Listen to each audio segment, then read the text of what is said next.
صحابہ نے پوچھا یا رسول اللہ صلی اللہ تعالی علیہ وسلم کہ قربانی اگر واجب ہے تو کیا 2 بکروں کی؟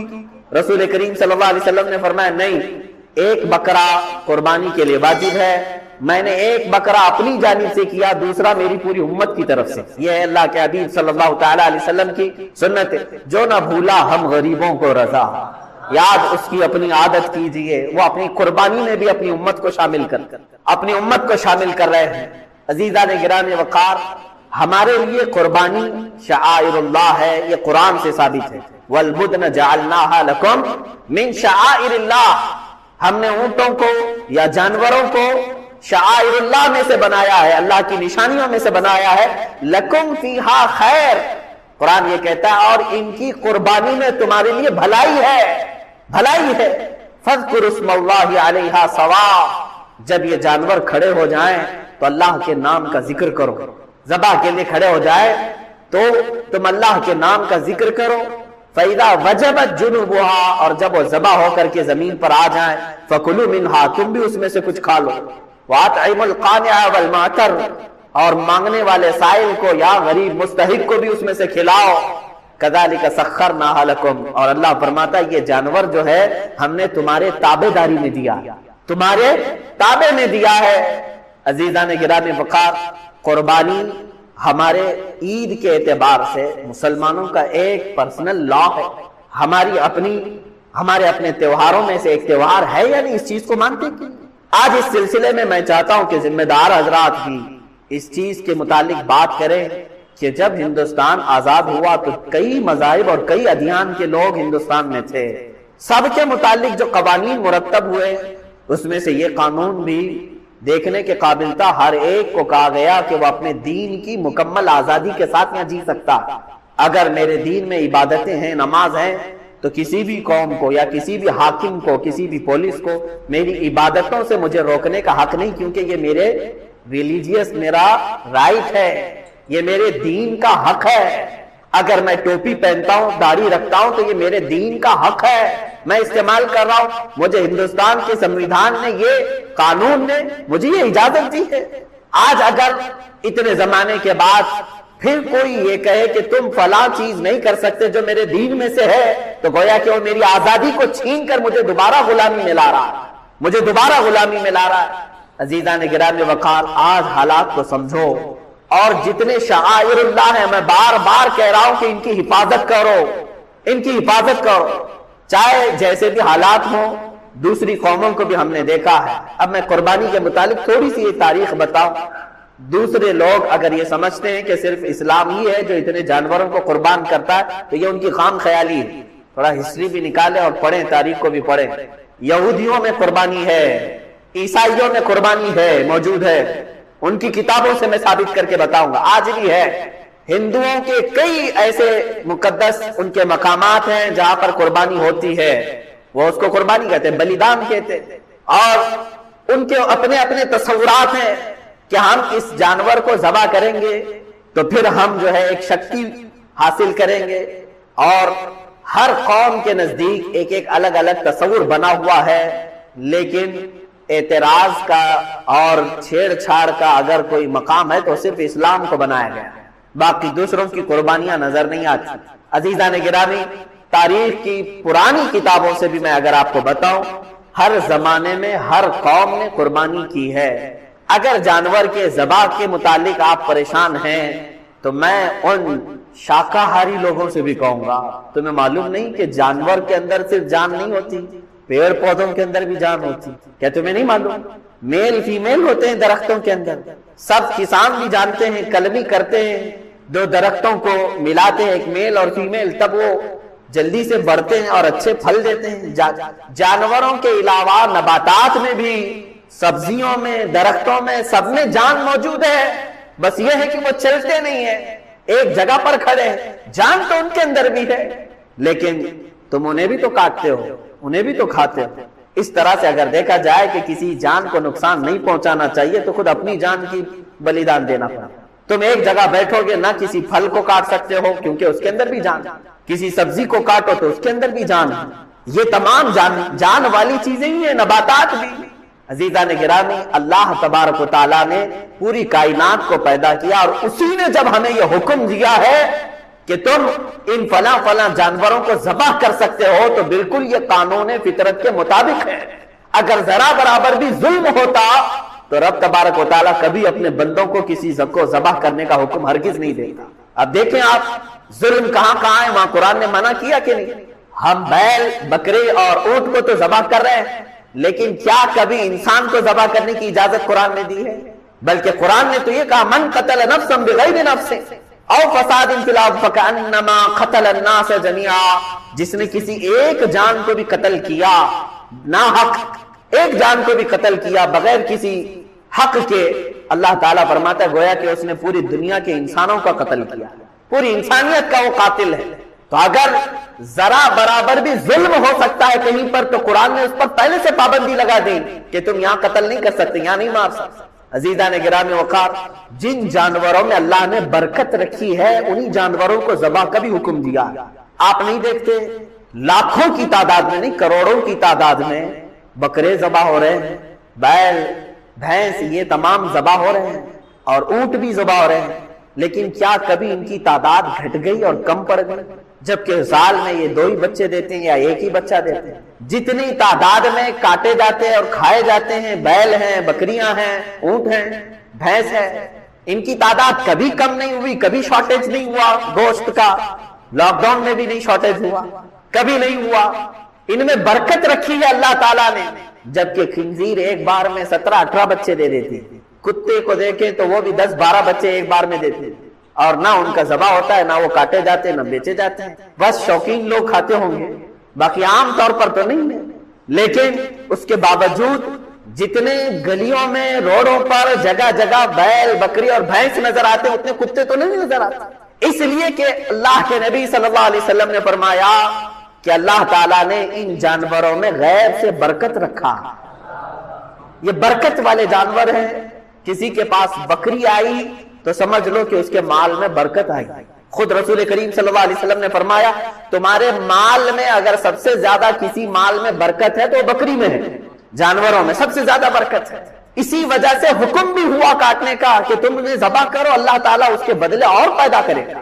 لیکن کیا ہمیں کبھی بلی کاٹ کر کے کھانے کا حکم دیا اللہ تعالیٰ نے؟ بلی بھی ہر 4 مہینے پر 4-4 بچے دیتی تھی، 5 مہینے 6 مہینے نہیں گزرتے کہ اس کے پاس 4-5 بچے ہوتے ہیں، لیکن کہیں پر بھی بلیوں کو ذبح کرنے کا حکم نہیں دیا گیا۔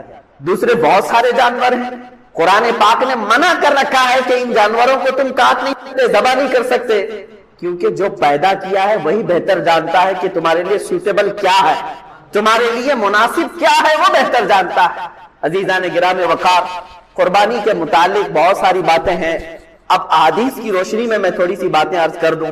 صحابہ اکرام رضوان اللہ تعالی علیہم اجمعین سرکار دو عالم صلی اللہ علیہ وسلم کی بارگاہ میں آئے اور پوچھا، ما هذه الاضاحی یا رسول اللہ صلی اللہ علیہ وسلم، اے اللہ کے رسول یہ کیا ہے، یہ قربانیاں کیا ہیں؟ نبی کونین صلی اللہ تعالی علیہ وسلم نے فرمایا، ہر جانور کے بدلے تمہیں نیکیاں ہیں۔ نیت سے قربانی، گوشت کی نیت سے اگر کسی نے نہیں کیا اس کی قربانی نہیں، یا پھر اگر ذبح کرنے کے بعد بیچنے کی نیت کیا گوشت میں سے کچھ حصہ، وہ تجارت کی نیت کیا ہوا ہے، تب بھی اس کی قربانی نہیں۔ قربانی صرف وہ ہے جو خالص اللہ کی رضا کی، جو اللہ تعالیٰ نے حکم فرمایا مجھے اور اللہ کریم کے حکم پر عمل پیرا ہوتے ہوئے میں قربانی کر رہا ہوں، اس نیت کے ساتھ جس نے قربانی کیا اس کی قربانی قبول ہے۔ یہ اسلام چاہتا ہے آپ کی قربانی۔ اور لوگوں کے دل و دماغ میں جو اکثر بیٹھا ہوا ہے وہ یہ ہے کہ موسم آ رہا ہے، سب کر رہے ہیں تو ہم کو بھی کرنا چاہیے، اور کچھ لوگ فیشن کے طور پر، کچھ لوگ بچوں کی ضد پر قربانی کر گئے۔ یہ لوگوں کے ذہن و دماغ میں بیٹھا ہوا ہے، نہیں میرے عزیزو، جو مالک نصاب ہے اس پر قربانی واجب ہے، یہاں تک کہ اللہ کے نبی صلی اللہ علیہ وسلم نے ارشاد فرمایا، استطاعت ہونے کے بعد، مالک نصاب ہونے کے بعد جس نے قربانی نہیں کیا، حضور فرماتے ہیں وہ ہماری عیدگاہ کے قریب بھی نہ آئے۔ حضور اکرم صلی اللہ علیہ وسلم فرماتے ہیں وہ ہماری عیدگاہ کے قریب نہ آئے۔ اس کے لیے دنیا میں یہ وعید ہے تو آخرت میں اس کا عذاب اور ہے۔ تیسری چیز، جو پروپیگنڈا کیا پھیلا ہوا ہے قربانی کو لے کر، ایک بہت بڑا پروپیگنڈا ہے۔ اسلام کے خلاف کوئی بھی بات پھیلانے کے لیے لوگوں کو صرف ایک چھوٹی سی سوئی چاہیے، کہ ان کا ایک پھیلایا ہوا یہ پروپیگنڈا کہ لاکھوں ہزاروں اینیملز اس میں کاٹ دیے جاتے ہیں، ذبح کر دیے جاتے ہیں، خون بہایا جاتا ہے، اس کا حاصل کیا ہوتا ہے؟ جیوت چیزوں کو مار دیا جاتا ہے۔ میرے عزیزوں، لوگ یہ باتیں تو صرف اور صرف اسلام کے خلاف کرنے کے لیے پھیلاتے ہیں، جبکہ میں آپ کو بتاؤں دنیا کے تقریباً مذاہب میں قربانی کا کانسیپٹ موجود ہے۔ اکثر دینوں وہ الگ الگ انداز ہے، کہیں بلی چڑھانا ہو گیا ہے، کہیں دیوتا کو کچھ پیش کرنا ہو گیا ہے۔ قربانی کا کئی جگہوں پر یہ کانسیپٹ موجود ہے، لیکن کوئی اپنے گریبان میں جھانکتا تھوڑی نہ، دوسرے کے گھر میں جھانکنے کی عادت زیادہ ہوتی ہے۔ اسلام کی قربانی لوگوں کو نظر آتی ہے کہ مسلمان جتنا پریکٹیکل ہے اپنے دین پر، دنیا میں کوئی بھی اپنے دین پر اتنا پریکٹیکل نہیں، کوئی بھی اپنے دین پر اس طرح پابندی سے عمل کرنے والا ملتا نہیں۔ جلن اسی بات کی تو ہے کہ کوئی پوسٹر نہیں لگاتے، کوئی اعلان نہیں کرتے، اور جمعہ میں پوری صفحے ان کی بھری نظر آتی۔ کون تمہیں پرچار کر کے جمعہ میں بلاتا ہے؟ وہ خالق کائنات کی طرف سے تمہارا جو لگاؤ ہے، وہ جو تمہیں کھینچ کر گھروں سے مسجدوں میں لاتا۔ فتنوں کا دور ہے، اس کے باوجود جمعہ میں کوئی بھی مسجد ایسی نہیں ہوگی جو خالی پڑی ہوئی۔ مسلمان آج کے دور میں بھی اپنے دین پر عمل پیرا ہے، اور یہ تکلیف کا سبب بن جاتا ہے دوسروں کے لیے۔ اسی طرح قربانی کے ایام آتے ہیں تو کچھ ماڈرن خیالات والوں کو لا کر کے ہمارے درمیان پیش کیا جاتا ہے۔ وہ ایسی میٹھی میٹھی باتوں کے ذریعے سے تمہیں لبھانے کی کوشش کریں۔ اتنے پیسے خرچہ کرنے کے، 40,000 کا 50,000 کا بکرا لینے سے بہتر ہے کسی غریب کو مدد کر دیا جائے، کسی کا گھر بنا دیا جائے، کسی کا راشن پہنچا دیا جائے۔ میاں اور سال بھر ہم کرتے ہیں الحمدللہ، قربانی کے دنوں میں ہی کیوں؟ اللہ کے نبی صلی اللہ تعالیٰ علیہ وسلم کی حدیث سن، حضور پاک صلی اللہ تعالیٰ علیہ وسلم فرماتے ہیں قربانی کے دن یعنی ذی الحجہ کی 10، 11 اور 12، یہ 3 دنوں کے اندر حضور فرماتے ہیں کوئی عمل دنیا میں قربانی سے زیادہ اہمیت اللہ کے نزدیک نہیں رکھتا، کوئی عمل اللہ کو اس سے زیادہ پیارا نہیں ہے قربانی۔ اور ایک بات میں آپ کو بتاؤں، لوگ ہمیں ظالم کی شکل میں پیش کرتے ہیں کہ کاٹ دیتے ہیں، ذبح کر دیتے ہیں۔ ہم اپنی مرضی سے اگر کاٹیں، اپنی خواہش کے لیے کاٹیں تو حرام ہے، اور جس نے خود جان ڈالا ہے اس کے حکم پر کاٹے تو یہ حرام نہیں ہے، یہ اس کے حکم کی فرما برداری ہے۔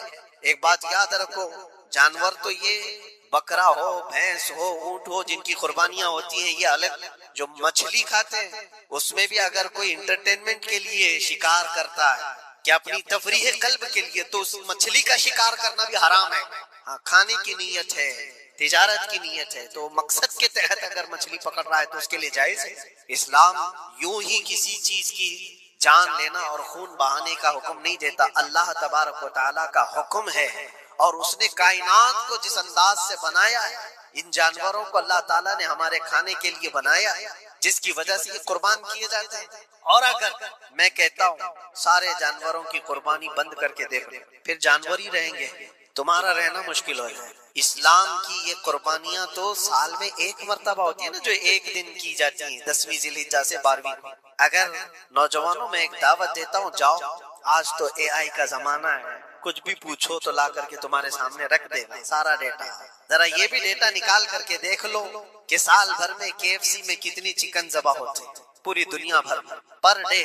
میکڈونلڈ صرف چکن ہی نہیں بیچتا، گائے کا گوشت بھی بیچتا ہے پوری دنیا بھر میں، جس کو یہاں پر بھی بہت سینے سے لگا کر کے رکھے گئے۔ پوری دنیا بھر میں ان کا استقبال ہے، کیونکہ امریکن کمپنیاں ہیں، باپ دادا کی کمپنی، ان کو کوئی آنکھ نہیں دکھا سکتا۔ اور انٹرنیٹ کے ڈیٹا کے حساب سے پر ڈے 68,000 گائے تو میکڈونلڈ ذبح کرتا، پر ڈے کی بات کر رہا ہوں، سال بھر کی۔ سال بھر ان کا ڈیٹا بہت زیادہ ہے، ملینز میں ہے، اور 1 بلین سے زیادہ چکن وہاں پر بھی قربان ہوتی ہیں جو فرائیڈ چکن کھاتے ہیں۔ یہ تو ایک کمپنی کی بات کر رہا ہوں، ایسی بہت ساری کمپنیاں۔ تو کبھی کسی نے یہ اعتراض کیا کہ یہ کمپنیاں اتنے جانوروں کو ذبح کرتی؟ نہیں، بقرعید کے دن سب کے سینگ نظر آتے، جانوروں کی محبت امڑ امڑ کر کے آتی۔ سال بھر جو قربان ہو رہے ہیں، کبھی کسی نے آبجیکشن نہیں کیا کہ یہ سارے آؤٹ لیٹس بند کیوں نہیں کر دیے جاتے، یہ ساری دکانیں کیوں نہیں بند کر دی جاتی جو سال بھر ذبح کر رہے ہیں۔ ہو سکتا ہے میکڈونلڈ یہاں نہیں ذبح کرتا گائے کو، کیونکہ یہاں پتہ ہے حالات صحیح نہیں، لیکن دوسری جگہ پر جا کر دیکھیں، سب جگہ پر بیف آسانی سے ان کے ہاں ملتا ہے۔ میں یہ باتیں صرف اور صرف یہ اس لیے کہہ رہا ہوں، پھیلایا ہوا پروپیگنڈا کیا ہے جانوروں سے محبت یہ سکھائیں گے ہمیں؟ اللہ کے نبی صلی اللہ تعالی علیہ وسلم فرماتے ہیں بنی اسرائیل کی ایک خاتون کو میں نے جہنم میں دیکھا. کس بنیاد پر؟ فرماتے ہیں وہ عبادت گزار تھی، زاہدہ تھی، پرہیزگار تھی، لیکن ایک بلی پالی ہوئی تھی، اور اس نے کبھی عبادت کرنی ہوتی تو 2 دن 3 دن تک اپنے کمرے میں گوشہ نشین ہو جاتی تھی اکیلی، اور اس نے اپنی بلی کو ایک جگہ پر گلے سے رسی لگا کر باندھ دی، اور 3 دن تک وہ اپنی عبادت میں رہی، مصروف رہی، اور 3 دن کے بعد اسے خیال آیا تو جا کر دیکھی بلی مر چکی تھی. حدیث پاک میں صحیح حدیث ہے، اللہ کے نبی صلی اللہ علیہ وسلم فرماتے ہیں صرف اس بنیاد پر اللہ تبارک و تعالیٰ وہ عبادت کرنے والی عورت کو جہنم میں بھیجتے ہیں. جو میری مخلوق پر رحم نہیں کرتا وہ رحم کے قابل نہیں. یہ سکھائیں گے ہمیں جانوروں پر رحم کرنا. ہم جس جانور کو ذبح کرتے ہیں وہ اللہ کے حکم سے کرتے ہیں، اس کے علاوہ کسی بھی جانور کو ظلم کرنا، اللہ کے نبی صلی اللہ تعالی علیہ وسلم کی حدیثوں میں سے یہ ہے کہ جانور پر ظلم کرنا ذمی پر ظلم کرنے سے بڑا ہے. اور ذمی کیا ہے؟ ذمی وہ جو مسلمانوں کے ملک میں امن کے ساتھ رہنے کے لیے ریکویسٹ کیا ہوا ہو اور اسلامی حکومت اسے امن دی ہوئی ہو. اور اللہ کے نبی صلی اللہ علیہ وسلم فرماتے ہیں مسلمان پر ظلم کرنے سے زیادہ بڑا ظلم ذمی پر ظلم کرنا، اور اس سے بڑا ظلم جانور پر ظلم کرنا ہے. یہ میرے آقا کے فرمان ہے، نبی اکرم صلی اللہ علیہ وسلم نے فرمایا وہ رحمت للعالمین ہے. اور ایک بڑی بات میں آپ کو بتاؤں، جو یہ پھیلایا جاتا ہے کہ جانوروں پر ظلم، سیدنا امام غزالی رحمت اللہ تعالی علیہ کی بات میں پڑھ رہا تھا، حجت الاسلام، جن کی کتابیں پڑھ کر کے لوگ اللہ کے ولی بن گئے. امام غزالی کا نام سنا ہے؟ اتنی کتابیں انہوں نے لکھا، تصوف کے امام ہیں، علم کلام کے امام ہیں، منطق کے امام ہیں، فقہ و تصوف کے امام ہیں، بے شمار علوم و فنون کے دریا بہائے ہیں. اس حجت الاسلام امام غزالی رحمت اللہ علیہ کے انتقال کے بعد ان کے بھائی نے ان کو خواب میں دیکھا اور پوچھا آپ کے ساتھ اللہ نے کیا معاملہ فرمایا؟ امام غزالی فرماتے اللہ نے مجھے بخش دیا، میری لکھی ہوئی کتابیں، میری عبادتیں، ہزاروں کو جو میں نے پڑھایا وہ شاگرد، یہ ساری چیزوں کی وجہ سے نہیں، بس ایک کام کی وجہ سے. پوچھا وہ کون سا کام؟ کہا ایک بار میں کتاب لکھ رہا تھا اور سیاہی میں قلم ڈبو کر کے لکھا جاتا تھا، اور سیاہی جو بنتی تھی وہ پھلوں کے رس سے نکال کر، اور لکڑی کا قلم اس میں ڈبو کر کے لکھا جاتا تھا. تو میں لکھ رہا تھا کہ ایک مکھی آ کر سیاہی پر بیٹھ گئی، میں اپنا قلم روک لیا کہ ہو سکتا ہے وہ پیاسی وہ پی کر چلی جائے. کافی دیر تک وہ مکھی اس سیاہی پر بیٹھی رہی، اور پی کر کے جب وہ اڑ گئی تو پھر میں اپنا قلم چلاتا رہا. یہ بات تو زندگی میں آئی اور گئی، میں نے تو اس کو چھوٹا سمجھا تھا، لیکن میری موت کے بعد رب تبارک و تعالیٰ نے مجھے اٹھا کر فرمایا جس نے میری چھوٹی مخلوق پر رحم کیا بس اس نیکی کی بنیاد پر میں تجھے جنت عطا کرتا ہوں. ایک جانور پر رحم کرنے کی بنیاد پر، ایک جانور پر رحم کرنے کی بنیاد پر. اور حدیث پاک میں، صحیح حدیث پاک میں یہ بھی ہے، ایک طوائف تھی جس نے مرتے ہوئے کتے کو بچایا تھا پانی پلا کر، اور اس بنیاد پر اس کی بخشش ہو گئی. طوائف تھی اور رحم کیا جانور پر تو اس کی بخشش ہو گئی. میں اسلام کی وہ چیزیں تمہیں بتا رہا ہوں جو دنیا تمہارے سامنے یہ چیزیں لانے سے عاجز ہے اور قاصر ہے. یہاں تک کہ اللہ کے نبی صلی اللہ تعالی علیہ وسلم نے فرمایا جانور پر اگر تم نے ظلم کیا ہے تو جس طرح سے ظلم کرو گے قیامت کے دن یہ اپنے سینگوں کے ساتھ، اپنے کھروں کے ساتھ اٹھے گا، اور اسی طرح سے اس کا بدلہ بھی دلایا جائے گا. وہ تمہیں مارے گا قیامت اور بدلہ لے گا. یہ بھی حدیث پاک میں. جانور پر ہمیں اس کے چہرے پر مارنے کا حکم نہیں ہے، اس کو اس کی طاقت سے زیادہ بوجھ ڈالنے کا حکم نہیں. اللہ کے نبی صلی اللہ تعالی علیہ وسلم کے پاس ایک صحابی آئے، اونٹ پالتے تھے. ہاں ایک اونٹ بہت سرکش ہو گیا ہے، اور جب اونٹ سرکش ہو جاتا ہے کسی کی کھوپڑی کھینچ لیتا ہے، ہاں وہ اسی وقت سر کو پکڑ لیا تو آدمی وہیں ختم ہو جائے. وہ کسی کے قابو میں نہیں آ رہا تھا، حضور کے پاس آئے. رسول پاک صلی اللہ علیہ وسلم نے فرمایا چلو میں چلتا ہوں دیکھتا ہوں. صحابہ کہتے حضور جب چلنے لگے تو ہمیں خوف ہوا، ڈر ہوا کہ یہ اونٹ بدک گیا ہے، سرکش ہے، کہیں کچھ نقصان نہ پہنچا. اور تنہا میرے مصطفیٰ صلی اللہ علیہ وسلم آگے بڑھتے چلے گئے. صحابہ کہتے ہیں ہمیں ڈر لگ رہا تھا، لیکن میرے عزیزوں وہ رحمت للعالمین، سب کی رحمت بن کر آئے. نبی پاک صلی اللہ تعالی علیہ وسلم جب قریب گئے تو کوئی سرکشی نہیں کیا، کچھ نہیں. حضور پاک صلی اللہ تعالی علیہ وسلم کے چہرے کے پاس اپنا منہ کرتا ہے اور اپنی زبان کو چپڑ چپڑ چپڑ کرتے ہوئے اپنی زبان ہلا رہا ہے. اور حضور پاک صلی اللہ تعالی علیہ وسلم ایسے سنتے جا رہے ہیں جیسے کسی دانشور کی بات سن. پھر نبی پاک صلی اللہ علیہ وسلم اونٹ کے مالک کی طرف متوجہ ہوئے اور کہا یہ اونٹ تیری شکایت کر رہا ہے، یہ اونٹ تیری شکایت کر رہا ہے. یہ سرکش اس لیے ہوا کہ تو اس کی طاقت سے زیادہ بوجھ اس پر ڈالتا ہے اور کھانا اس کو کم دیا کرتا ہے. کیا یہ بات صحیح ہے؟ وہ جو بدو تھے، جو اونٹ کے مالک تھے، انہوں نے چہرہ جھکا لیا اور کہا وعدہ کرتا ہوں حضور پاک صلی اللہ علیہ وسلم سے کہ اس سے زیادہ، اس کی طاقت سے زیادہ بوجھ نہیں ڈالوں گا اور اس کا چارہ، اس کے کھانے کا انتظام روزانہ کیا کروں۔ نبی پاک صلی اللہ علیہ وسلم نے اس اونٹ کی رسی پکڑی اور مالک کو دے دیا، پھر وہ اونٹ اسی طرح تابعدار ہو کر نکل پڑا۔ یہ اسلام میں میرے آقا صلی اللہ تعالیٰ علیہ وسلم کا عدل تو دیکھو، ان کی طاقت سے زیادہ کا بوجھ ڈالنے کا حکم نہیں ہے۔ اور دنیا یہ پروپیگنڈا پھیلائی ہوئی ہے کہ یہاں جانوروں کو کاٹا جاتا ہے۔ جو ذبح کرنے کا حکم ہے وہ اللہ کے حکم سے، میرے رب تبارک و تعالیٰ نے خود جان ڈالی، ہماری جان کا بھی وہی مالک ہے، جانوروں کے جان کا بھی وہی مالک ہے۔ اگر اللہ کا حکم نہ ہوتا تو ہمیں چونٹی مارنے کی بھی اجازت ہے، اللہ کا حکم نہ ہوتا تو ہمیں کسی کو بھی قربانی کرنے کی اجازت نہیں ہوتی۔ یہ رب تبارک و تعالیٰ کا حکم ہے، ظاہر سی بات ہے ہم اللہ کے بندے ہیں۔ رب تبارک و تعالیٰ جانوروں کی قربانی کا حکم دیا، اس لیے ہر سال بقرعید میں مسلمان قربانی کرتے ہیں۔ اگر اللہ چاہے تو اپنے بیٹوں کی قربانی کا بھی حکم دے دے، اور دیا ہے رب تعالیٰ، اور وہ بھی کر کے دکھایا سیدنا ابراہیم علیہ السلام۔ اللہ تبارک و تعالیٰ اگر حکم دے تو کیا تم ایسے مسلمان نہیں ہو؟ مسلمان کا مطلب ہوتا ہے سر جھکانے والا اللہ کے حکم کے آگے، یہ نہیں پوچھے گا کہ کیوں ہے اور